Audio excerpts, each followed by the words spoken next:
Hello, I'm going to talk to you about school bullying. Bullying is not a new topic for any of us. At one point in our school years, we've experienced it.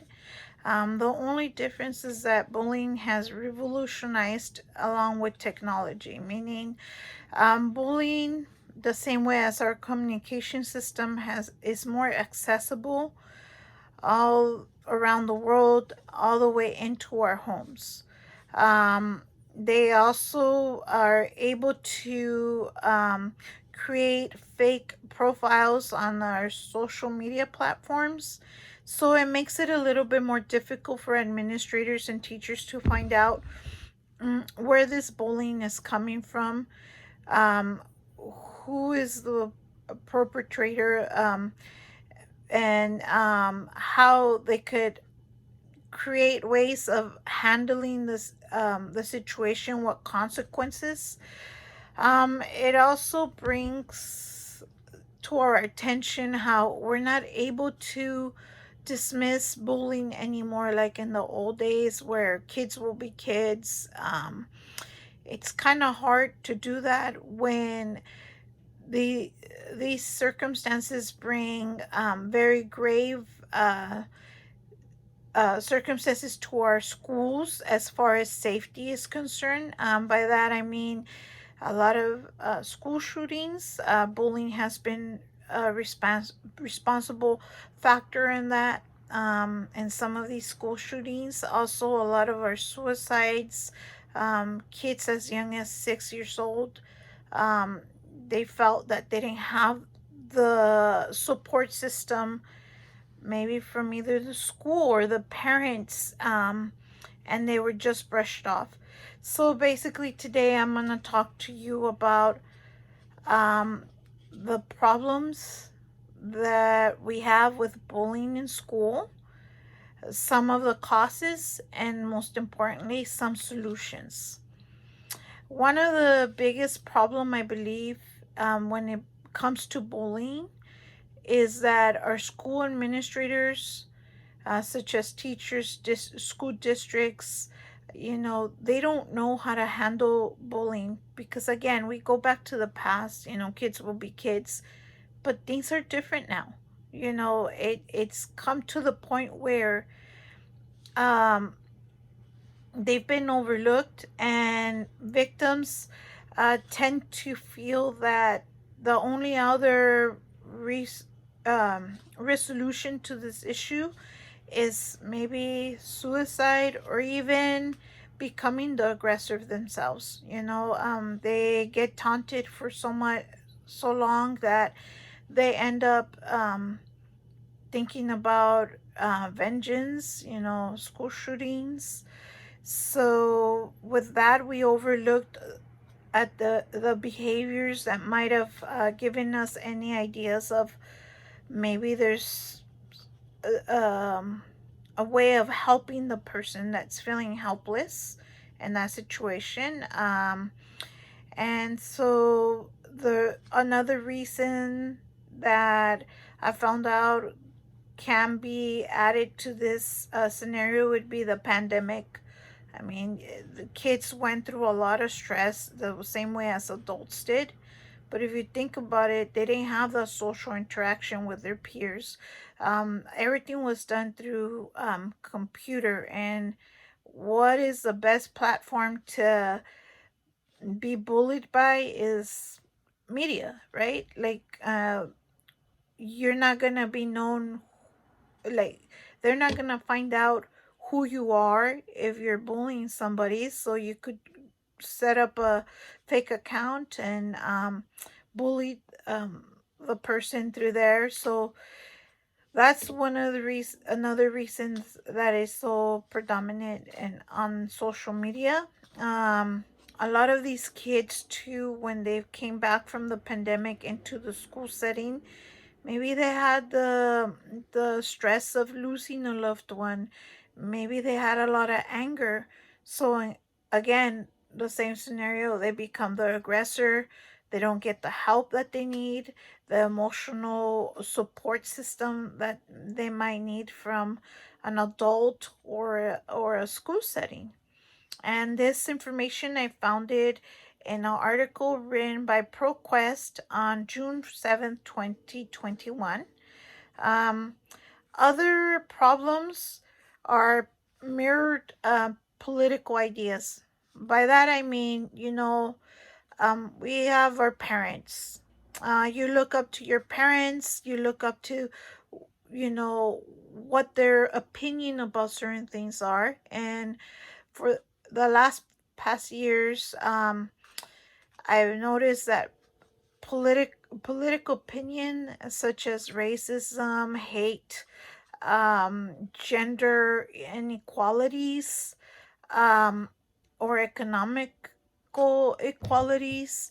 Um, Everybody has an opinion. So sometimes children end up adapting the opinions of parents, and, you know, without experiencing, um, or not so much experiencing, but without having the interaction with a certain race group or certain political background of a person. They already have a perception of that person due to what their parents are teaching them at home.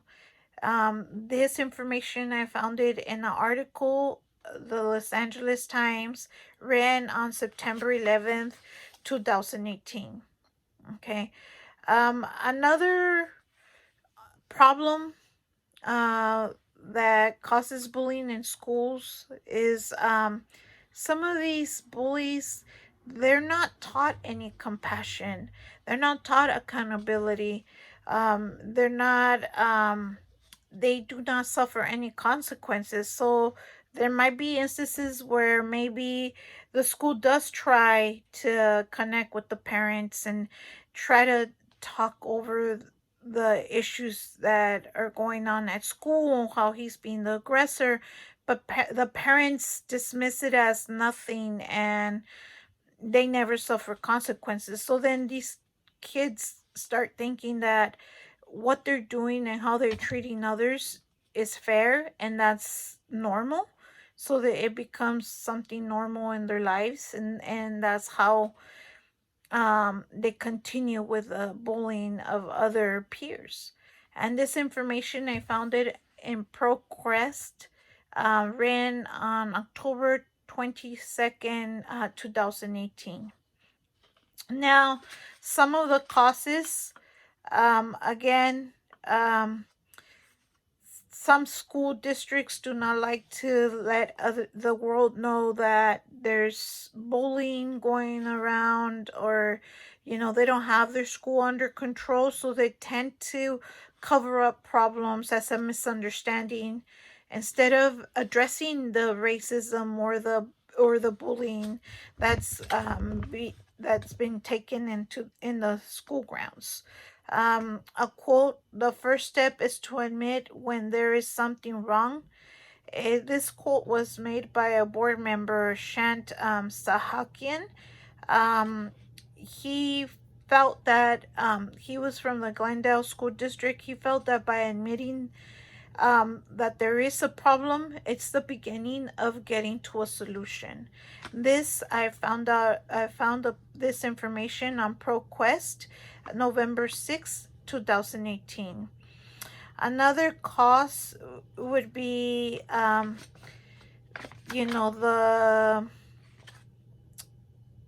the situation at home.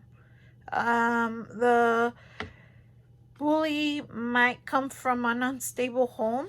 Um, he or she might be used to being talked down to, abused physically, mentally, emotionally, um, and um, that with that being said, if the child, that's all they know, then, of course they're gonna start thinking that that's something normal. That's the way you speak to people, down talk to people.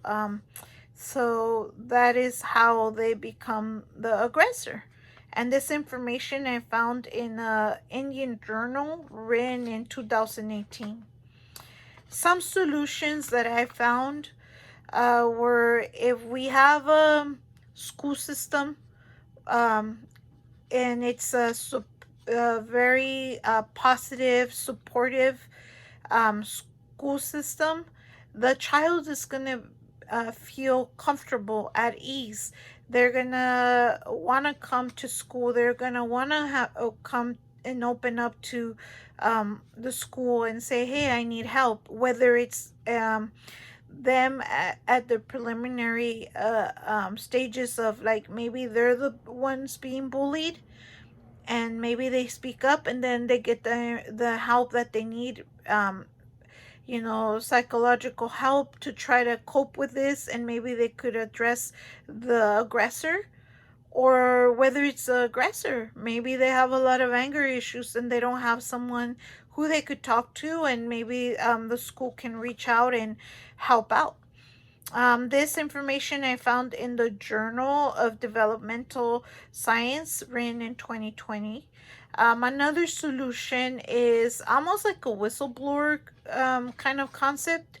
Um, Students are able to go online and report any bullying without suffering any repercussions from the aggressor at any given time. So at least it gives the opportunity for the administrators to find out if there's an issue happening on school grounds, and maybe they could address it. And if there's people that are not being victimized but they're being witnesses, they're more prone to go ahead and inform the school about a problem that's going on. And if this problem gets addressed, again, the both aggressor and victim, get the help that they need, and it would diminish the issues with bullying. And of course, it would diminish the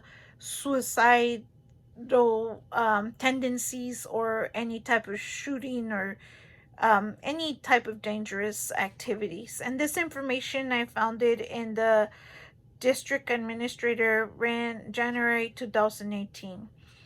Another solution that I found about is called the SWPBIS.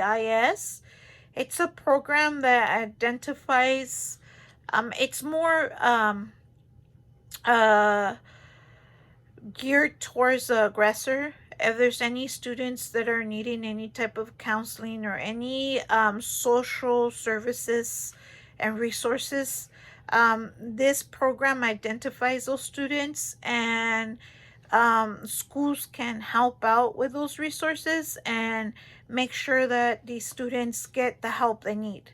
And then again, overall, it would prevent any bullying, any dangerous situation. And this information, I found it in the Behavior Disorders. It was written in November 2019.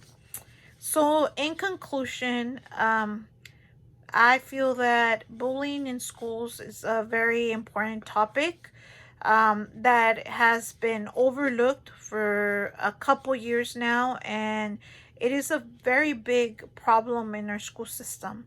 And we need to be there to support our children and make sure that they're in a healthy environment, that they're able to go to school without any stress about are they going to get hurt? Are they going to get picked on?